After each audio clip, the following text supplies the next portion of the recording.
اللہ والے کون ہوتے ہیں، خدا اپنے دوست کن کو بناتا ہے؟ اور وہ اس لیے کہ اخبارات کے ذریعے آپ حضرات کو پتہ چلا ہوگا کہ شیخ الحدیث عالم اسلام کے عظیم رہنما،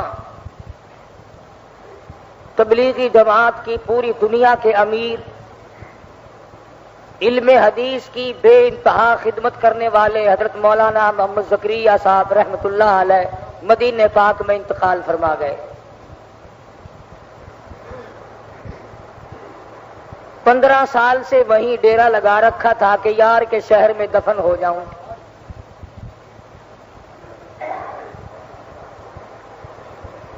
اس اللہ والے نے ساری زندگی حدیث کی خدمت میں گزار دی،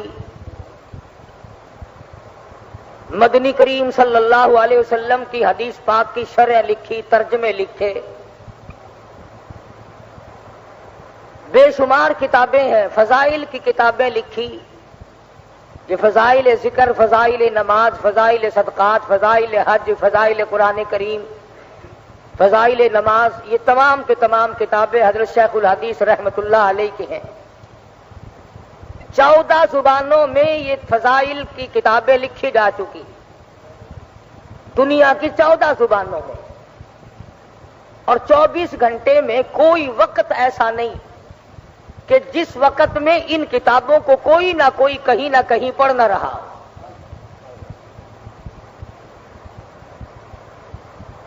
پچھلے جمعے کو مجھے مدینہ منورہ سے خط ملا، اللہ پاک سب کو زیارت نصیب فرمائے مدینہ پاک کی، جس میں شیخ الحدیث کا سلام لکھا ہوا آیا تھا، لکھا تھا بیمار ہے۔ ایک اللہ والے نے پچھلے دنوں خواب دیکھا،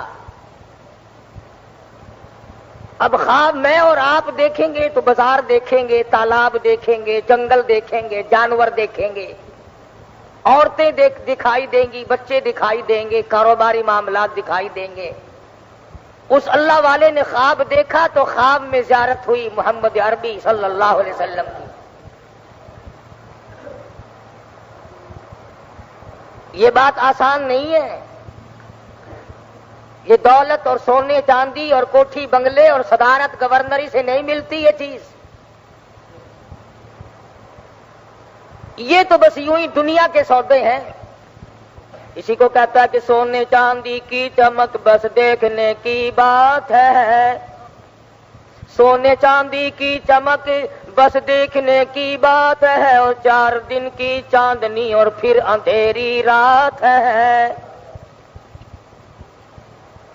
صرف یہ تو چند دنوں کا میلہ ہے جس پہ ہم مگن ہو گئے، اور ہمارے سامنے دیکھتے دیکھتے کبھی اس دنیا نے کسی کے ساتھ وفا کی ہی نہیں۔ تو جس اللہ والے کو زیارت ہوئی حضور اکرم صلی اللہ علیہ وسلم کی، آپ نے فرمایا کہ محمد زکریا کو میرا سلام کہو۔ کتنا خوش نصیب ہوگا وہ آدمی جس کو کالی کملی والے سلام بھیجتے ہو۔ اور یوں فرمایا کہ مجھے 2 چیزوں سے پسند آیا۔ ایک اور بات عرض کر دوں، کئی آدمی یہ سوچیں گے کہ دوسرے آدمی کو زیارت ہوئی، مولانا محمد زکریا دامت برکاتہم جب حیات تھے ان کو کیوں نہ ہوئی؟ یہ اللہ والے ایسے ایسے خواب روزانہ دیکھتے ہیں مگر بتاتے نہیں۔ خدا جانے کتنی مرتبہ حضور صلی اللہ علیہ وسلم کی زیارت ہوئی اس شیخ الحدیث کو، مگر بتایا نہیں کرتے تھے، اور اگر بتاتے تو میرے تیرے جیسے کہتے جی جھوٹ بول رہا ہے۔ دوسرے آدمی کو کیا ضرورت پڑی کسی کے لیے جھوٹ بولنے کی؟ تو یوں فرمایا آپ نے کہ ایک تو جمعے کے بعد عصر کی نماز تک محمد زکریا میری ذات پہ درود شریف پڑھتا رہتا ہے۔ آپ تو فرض بھی اوکھے پورے کرتے ہیں، اور قرب و جوار کے لوگ تو معلومات رکھتے ہیں کہ خطبے کی اذان ہوئی کہ نہیں۔ تمہیں کیا معلوم اس ساتھ میں کیا بٹتا ہے، کیا تقسیم ہوتا ہے، مالک کے دربار سے کیا عطا ہوتی ہے؟ خدا کی قسم اگر تمہیں پتا چل جائے کہ جمعے کے وقت میں اللہ کی رحمتوں کا کتنا نزول ہوتا ہے، تم بیویوں کو طلاق دے کر مسجد میں بیٹھ جاؤ۔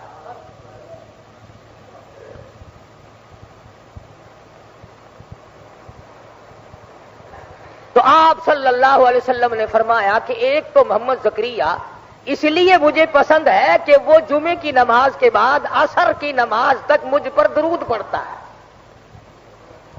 اور دوسری بات یہ کہ فضائل درود شریف لکھ کر کتاب لکھی ہے صلی اللہ علیہ نے درود شریف کی فضیلت میں، فضائل درود شریف لکھ کر امت کو میری عظمت بتلائی محمد زکریا نے۔ فرمان ہے مدنی کریم صلی اللہ علیہ وسلم کا، ایک اللہ والے کو خواب میں بتایا۔ یہ باتیں سب کو نہیں ملا کرتی، جن کو تم گستاخ کہتے ہو، جن کو بے ادب کہتے ہو، ان کا ایک بہت بڑا پیر، بہت بڑا درویش، بہت بڑا عالم، شیخ العربی والعجم حضرت مولانا سید حسین احمد صاحب مدنی رحمت اللہ علیہ جب گنبد خضرا پہ حاضر ہوئے اور مدینے پاک میں پہنچے، اور جا کر اشتیاق کے ساتھ اور روتے ہوئے سوز و گداز کے ساتھ جب السلام علیکم یا رسول اللہ کہا، مدینے کے لاکھوں آدمی گواہ ہیں کہ آپ کے مزار سے آواز آئی وعلیکم السلام یا ولدی، اور میرے بیٹے وعلیکم السلام ہو تجھے۔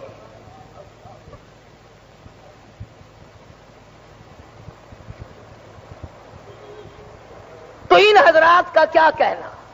میں ایک مرتبہ دارالعلوم دیوبند میں تھا، حضرت مدنی رحمت اللہ علیہ کے یہاں پڑھتا تھا، کوئی تیاری نہیں تھی، کوئی ذکر نہیں تھا، حج پہ جانے کا اس سال کوئی پروگرام نہیں تھا۔ اچانک سبق پڑھایا اور فرمانے لگے لو بھائی میں چلا ہوں، میں جاؤں گا، تمہاری چھٹی رہے گی کافی دنوں۔ ہم نے پوچھا حضرت کہاں؟ فرمانے لگے کہ حج کو جاؤں گا۔ ہم نے کہا حضرت جی ہمارے سب کو حرج ہوگا، آپ نے 18 برس تک تو وہاں بیٹھ کر حدیث پڑھائی آقا کی روزے کی جالیوں کی چھاؤں میں، 18 برس تک تو حدیث پڑھائی، خدا جانے کتنے حج کر رکھے ہیں، آپ ہمیں سبق پڑھائیں۔ فرمانے لگے کہ تم نہیں جانتے، رات خواب میں زیارت ہوئی، خود مجھے بلایا ہے مجھے مدنی کریم صلی اللہ علیہ وسلم نے۔ تو شیخ الحدیث کی ذات، وہ اللہ والی جنہوں نے ساری عمر دنیا کو ترک کر کے اللہ اللہ میں گزاری اور قرآن کی تلاوت میں گزاری، اس وقت میں بھی بے ہوشی ہو جاتی تھی، ہوش آتا تھا پھر بھی حدیث شریف کی شرح برابر لکھوا رہے تھے۔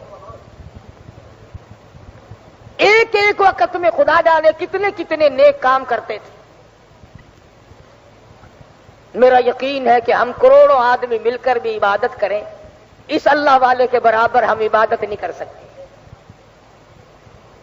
یہی ہیں وہ لوگ جن کے بارے میں قرآن کریم کہتا الا ان اولیاء اللہ لا خوف علیہم، خبردار وہ لوگ جو میرے بن گئے، میرے دوست بن گئے، لا خوف علیہم ولا هم یحزنون، ان کو کوئی غم نہیں، ان کو کوئی پریشانی نہیں، ان کو کوئی اضطراب نہیں، ان کو کوئی فکر لاحق نہیں ہونا چاہیے، وہ میرے بن گئے۔ کیوں؟ اس لیے الذین آمنوا وکانوا یتقون، اللہ پاک فرماتے ہیں میری ولی کی پہچان یہ ہے اس کا ایمان اتنا مضبوط ہو، اس کا یقین اتنا مضبوط ہو، اس کے اندر ایمان اتنا راسخ کر گیا ہو، پہاڑ اپنی جگہ سے ٹل جائے، اللہ والے کے ایمان میں رتی کے برابر فرق نہیں آیا کرتا۔ حکومتیں ٹکرائیں، اسلحہ ٹکرا جائے، دنیا بھر کی طاقت ٹکرا جائے، اللہ والے پرواہ نہیں کیا کرتے۔ مولانا محمد زکریا رحمتullah علیہ وہ اللہ والے بزرگ تھے جنہوں نے ساری عمر بیٹھ کر قال قال رسول اللہ صلی اللہ علیہ وسلم حدیث شریف پڑھائی، اسی کو لکھوایا، اسی کی شرح کی، ریاض الجنہ میں بیٹھ کر عبادت کیا کرتے تھے، مدنی کریم صلی اللہ علیہ وسلم کے روضہ اقدس پہ بیٹھ کر عبادت کیا کرتے تھے، اور ساری عمر دعا مانگا کرتے تھے الہی مدینے کا دفن مل جائے۔ تمام اخباروں نے لکھا ہے حضرت شیخ الحدیث رحمت اللہ علیہ کو جنت البقیع میں جہاں 10,000 مدنی کریم صلی اللہ علیہ وسلم کے جرنیل دفن ہے، جہاں طلحہ زبیر جیسے جلیل القدر صحابی دفن ہے، جہاں مائی حلیمہ رضی اللہ تعالی دفن ہے، جہاں عثمان ذی النورین موجود ہے، جہاں نبی کی 6 پھوپھیاں موجود ہوں، جہاں نبی کی 4 بیٹیاں موجود ہوں، جہاں نبی کی 9 گھر والیاں موجود ہوں، جہاں سرکار دو عالم صلی اللہ علیہ وسلم کا سارا خاندان موجود ہو، رب ذوالجلال کی قسم وہاں دفن ہو جانا، جنت الفردوس میں داخل ہو جانا ہے۔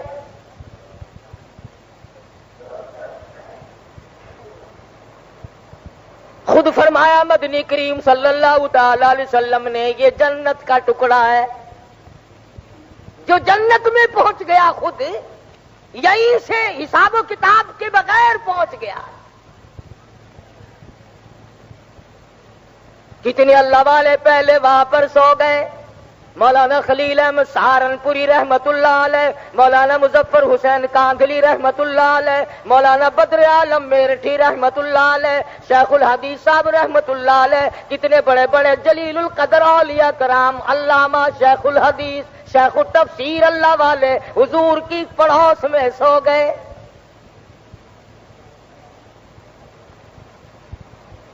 مقدر اپنا اپنا، بہرحال اس کی تمنا بھی تو کوئی چیز ہے۔ ہم میں سے کتنے لوگ ہیں جو اس بات کی تمنا کرتے ہیں کہ ریاض الجنہ کی عبادت مل جائے اور جنت البقیع کا دفن مل جائے، اور کتنا مبارک ہے وہ آدمی جس کا جنازہ مدینے کی گلیوں سے گزر رہا ہو۔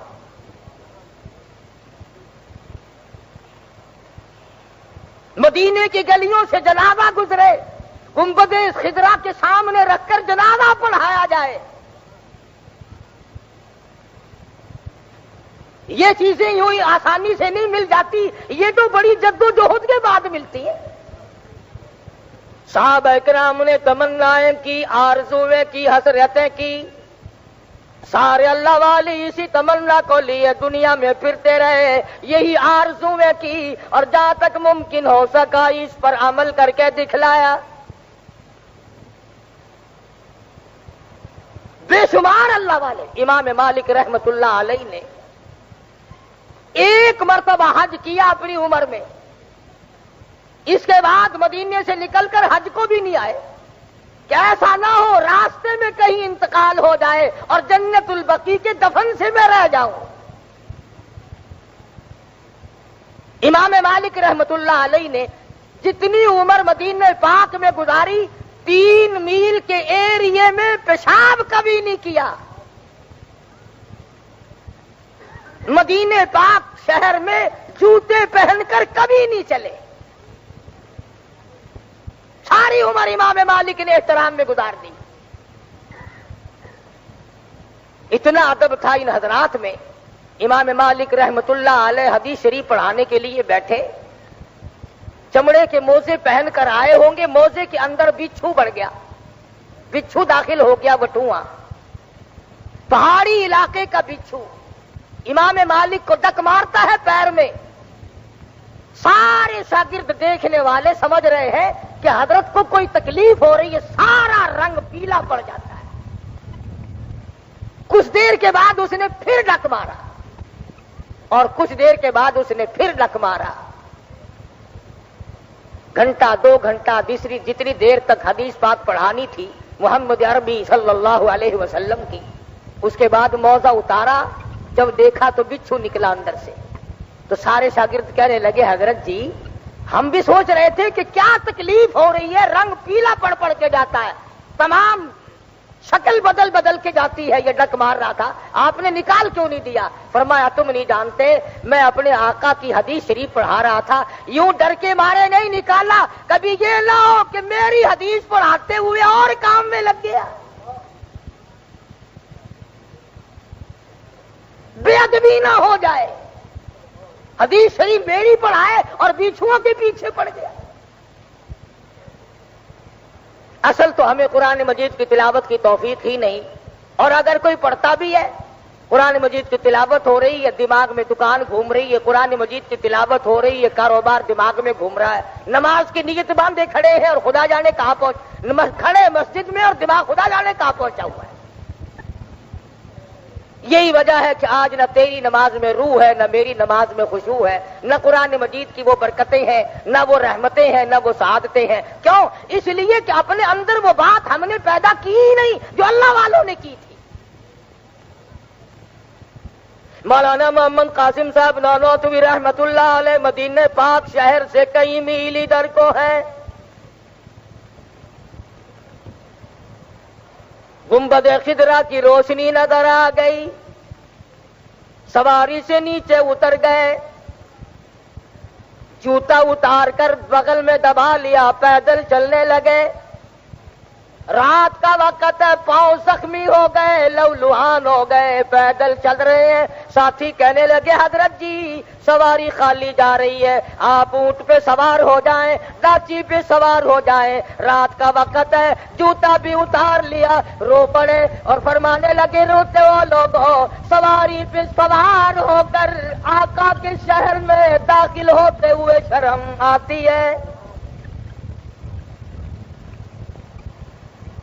جوتی پہن کر شہنشاہ کائنات کے شہر میں داخل ہوں، مجھے حجاب آتا ہے، مجھے شرم آتی ہے۔ مولانا قاسم نانوتوی رحمت اللہ علیہ جتنے دنوں مدینے پاک میں رہے، ایک دن بھی جوتا نہیں پہنا۔ کبھی اس طرف بیٹھتے ہیں گنبد خضرا کے، کبھی اس طرف بیٹھتے ہیں، کبھی ریاض الجنہ میں بیٹھتے ہیں اور کہتے ہیں جیوں تو سگان حرم کے ساتھ پھروں، جیوں تو سگان حرم کے ساتھ پھروں، اور مروں تو کھائیں مجھ کو مدینہ کے مرغ و مار۔ دعا کرتا ہے نانوتوی اے میرے پروردگار، اگر میری زندگی ہو اور میرے سانس باقی ہو، میری جتنی زندگی باقی ہو، اے میرے پروردگار مجھے اس مدینے کے کتوں میں شمار کر لے، میری زندگی کامیاب ہو جائے گی۔ جن کو لوگ بے ادب کہتے ہیں، گستاخ کہتے ہیں، انہیں عظمت نہیں، محبت نہیں، ان میں عشق نہیں، جلال نہیں، ان کا یہ حال ہے۔ مولانا نانوتوی کہتے ہیں کہاں بلندی یہ طور اور کہاں تیری معراج، کہاں بلندی یہ طور اور کہاں تیری معراج، ہوئے ہے کہیں زمین و آسماں بھی ہموار۔ دعا کی ہے الہ العالمین مجھے مدینے کی موت عطا فرما، مجھے مدینے کا دفن نصیب فرما، اور مدینے کے کتوں میں میرا شمار کر لے، آقا کی غلامی کے لیے میں اس پر تیار ہوں۔ کس عشق کے ساتھ ان حضرات نے زندگی بسر کی، وہاں بیٹھ کر کتابیں لکھی، پڑھایا، علم دین کی اشاعت کی، تبلیغ کی، اور خداوند عالم نے اتنی قبولیت عامہ فرمائی، سارا مکہ شہر، جدہ، ریاض، مدینہ پاک کی گلی گلی، مسجد مسجد، ایک ایک محلہ، تمام مساجد میں، تمام کے تمام مقامات پر، بیت اللہ شریف میں جتنی جگہ قرآن مجید کی تلاوت ہو رہی ہے، تفسیر پڑھائی جا رہی ہے، علم حدیث کی تعلیم دی جا رہی ہے، یہ تمام کے تمام خدا کی قسم میرے اکابر ہیں اور علماء دیوبند ہیں، یہ سارے کے سارے۔ اب تمہیں کون سمجھائے؟